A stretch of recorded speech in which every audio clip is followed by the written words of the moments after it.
Right now, your heater is humming. You still complain about cold toes. Now remove the heater, remove the walls, remove supermarkets, socks, and soup.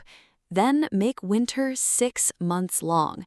That is your ancestors' problem. And winter is not being dramatic. It is actively trying to kill you. So how did ancient humans survive winter? The answer is not one invention. It is an entire survival system. Fire, clothing, shelter, food, teamwork. Miss one, and winter wins. First, you need controlled fire, not a lucky burning tree, a fire you can feed, a fire you can move, a fire you refuse to lose. The oldest known hearths are at least 790,000 years old. That changes almost everything. Fire warms frozen hands. It dries wet hides. It cooks tough food. It frightens many night predators. And it turns darkness into territory. That is not just warmth. That is portable daylight. But fire has one rude requirement. It constantly eats fuel. So your group gathers wood early, before snow buries the ground, before branches freeze solid, before everyone becomes useless. Then you protect the embers. A dead fire means wasted calories, and wasted calories mean danger. Next comes the shelter. Caves help when caves exist, but caves have owners. Bears rarely accept reservations, so humans build their own walls. At Terra Amata in France, post holes mark ancient shelters. They date back roughly 400,000 years. Some were nearly 15 meters long. That is not hiding under branches. That is prehistoric construction. Wooden frames break the wind. Hides trap warmer air inside. Grass and brush seal gaps. Even snow becomes useful insulation. Outside, winter keeps shouting. Inside, your breath hurts stopping. Now tell me in the comments, which matters most, fire or shelter? Because clothing changes the argument. A loose hide helps.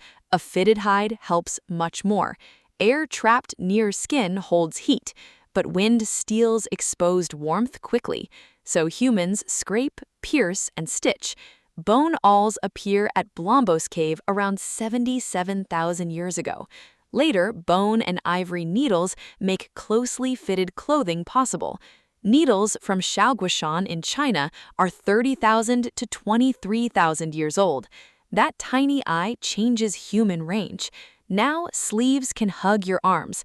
Leg coverings stop flapping open. Layers fit beneath outer hides. That is not prehistoric fashion. That is wearable shelter. But staying warm still burns calories. Cold makes your body expensive, so winter food must be rich. Large animals become moving pantries. Meat matters, but fat matters more. Fat carries dense energy. Marrow hides inside heavy bones. Ancient tools crack those bones open. At Schöningen in Germany, wooden spears are 400,000 years old. They show planned large animal hunting.